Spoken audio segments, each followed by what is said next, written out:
পনিরের আজকে একটা নিরামিষ আইটেম নিয়ে বন্ধুরা ফুডস উইথ বৈশাখীতে আপনাদের সামনে হাজির হলাম। তো আজকে একটা নিরামিষ আইটেম করছি যেটা পনিরের। তো চলুন বন্ধুরা, কিভাবে আমি সেই নিরামিষ পনিরের আইটেমটা করি সেই রেসিপিটা আপনাদের সাথে শেয়ার করি।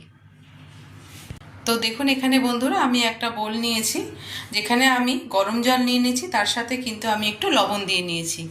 এবারে আমি পনিরগুলোকে এর মধ্যে জলের মধ্যে দিয়ে দিচ্ছি। আজকে কিন্তু পনিরগুলোকে আমি এখন কিউব করছি না, আগে আমি গরম জলে দিয়ে কিছুক্ষণ রাখবো।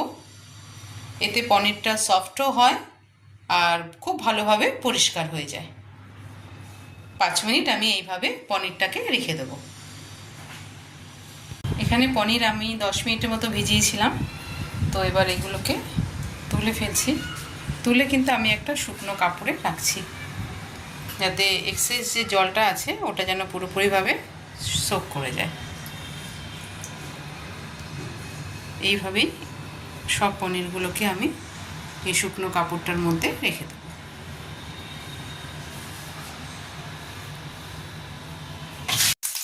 পনিরটা তো দিয়ে দিলাম। তো পনিরটাকে এবার আমি তেলের মধ্যে লাল করে ভেজে নেব। একটু সাবধানেই ছাড়তে হবে, কারণ পনিরের একটা ওয়েট আছে, গরম তেল, খুব সাবধানে তেলটাকে ছাড়তে হবে। ধীরে ধীরে পনিরটাকে আমি উল্টে দেব।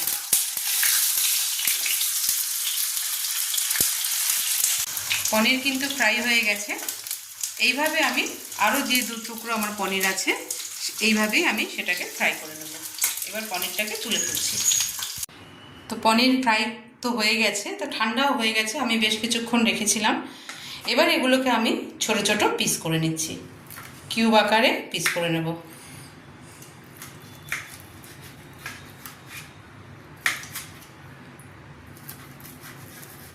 একটু বড় বড় করে পিস করে এইভাবে পিসগুলো আমি সব পনিরের পিস আমি কিউব আকারে করে নেব। তো এইভাবে দেখুন আমি কিউব সব করে নিয়েছি।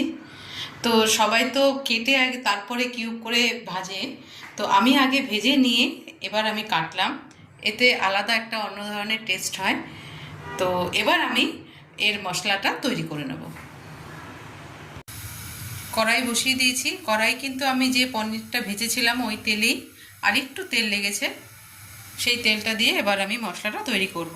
তো এখানে দেখুন আমি তেজপাতা নিয়েছি 2টো, এখানে জিরা নিয়েছি, আর গরম মশলা নিয়েছি, যেখানে গোলমরিচ আছে, দারচিনি আছে, লবঙ্গ আছে, এলাচ আছে, আর কিছু শুকনো মশলা আছে, যার মধ্যে আমি এখানে 1/2 চামচ হলুদ গুঁড়ো নিয়েছি, 1/2 চামচ আমি ধনে গুঁড়ো নিয়েছি, 1 চামচ আমি জিরে গুঁড়ো নিয়েছি, আর টেস্ট অনুযায়ী আমি এখানে লবণ নিয়ে নিয়েছি।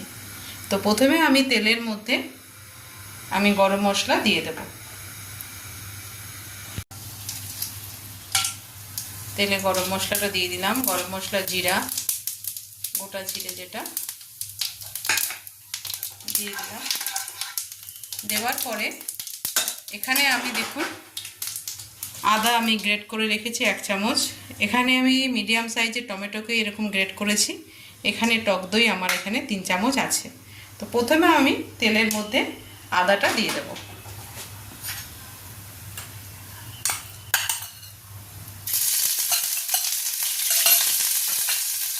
আদাটা দেবো যাতে কাঁচা গন্ধটা চলে যায়।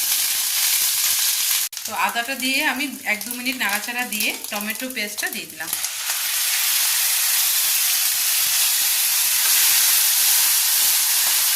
টমেটো পেস্টটা দেওয়ার পরে এবার যে শুকনো মশলাগুলো আছে সেই শুকনো মশলাগুলো আমি দিয়ে দিচ্ছি।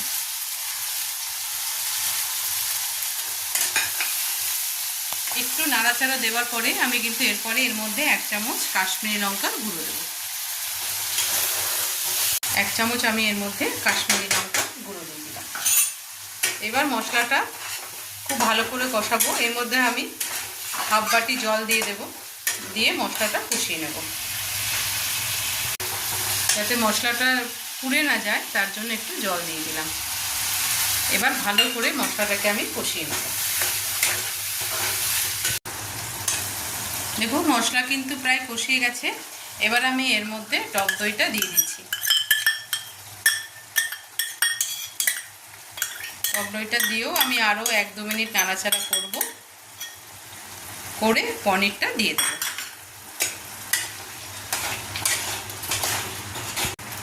কালারটা কিন্তু ভীষণ সুন্দর এসছে। এবার এর মধ্যে একটু চিনি দিয়ে দিলাম। চিনি দেওয়ার পরে মশলা কষানোর সময় একটু ঘি দিয়ে দিচ্ছি। নামানোর পরেও দেবো, একটু মশলা কষানোর সময় একটু ঘি দিয়ে দিলাম।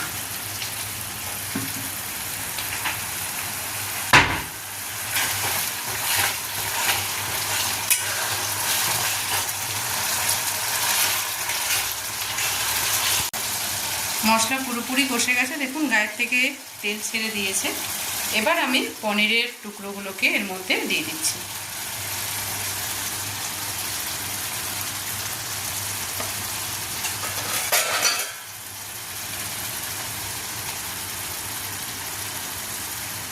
সব টুকরোগুলো দিয়ে খুব হালকা হাতে নাড়াচাড়া করে আমি খুব সামান্য একটু জল দিয়ে ঢেকে দেব, যাতে পনিরের ভেতরে সব মশলাগুলো ঢোকে।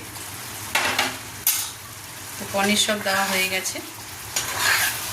এবার পনির দিয়ে মশলাগুলো সব গায়ে লাগানোর জন্য জাস্ট একটু নাড়াচাড়া করে দেবো। এবার এর মধ্যে একটু জল দিয়ে আমি ঢেকে দেবো।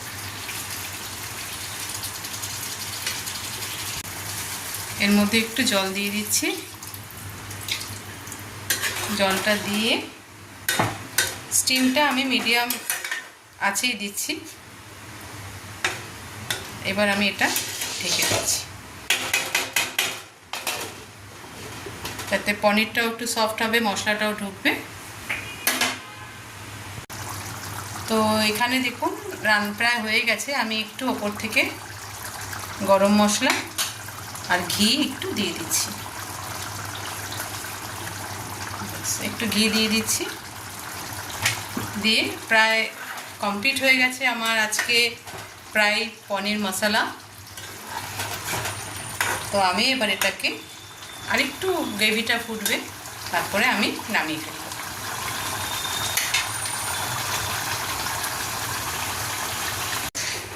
তো কমপ্লিট হয়ে গেছে দেখুন। এবার আমি এটা বাটিতে তুলে নিচ্ছি। আজকে এটা বাসন্তী পোলাওর সাথে সার্ভ করা হবে। এই পনির মশলা, ফ্রাইড পনির মশলা আইটেমটা।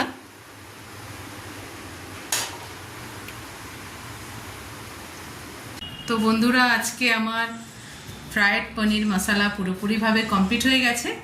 আজকে আমি এটা পোলাওর সাথে সার্ভ করছি। তো আপনারা এটা পোলাওর সাথে, কোনো পরাঠার সাথে, যে কোনো কিছুর সাথে খুবই ভালো লাগবে।